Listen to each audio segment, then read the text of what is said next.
Today's instalment is not new news, but I think it's really important because I haven't heard people talk about it very much.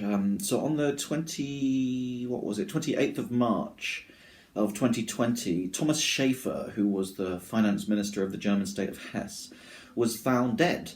And it turns out it was a suicide.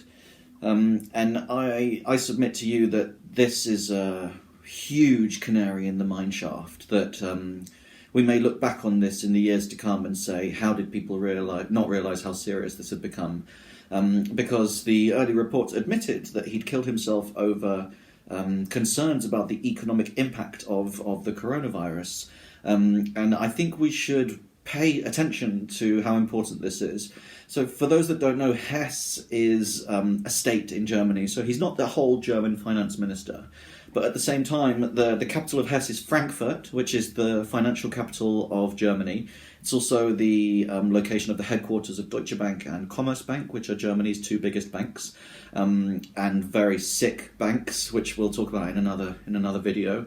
And then also it's the headquarters of the European Central Bank as well. So my belief is that Mr. Schaefer knew or had a reasonable understanding about the issues that were plaguing these institutions, and actually was so deeply concerned about the financial maelstrom that's coming our way that his only solution to that problem was to kill himself.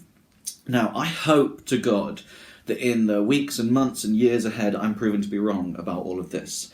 But the point of these videos is to try and help people realise that assuming that everything will go back to normal in a few weeks may be a bit naive, probably is a bit wishful, but if anything, you're not planning and having a failure contingency.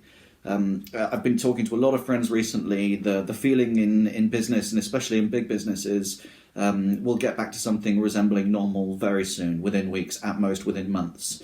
But things like this suicide make me think that may not be possible. And so a lot of these videos are going to be trying to help people understand what to expect in the future and how to position themselves for if the ship really does start sinking. So that's it. I'll put a link below to some news articles so you can see the details of this guy's suicide, and I'll be back in future with more thoughts. All right, bye for now.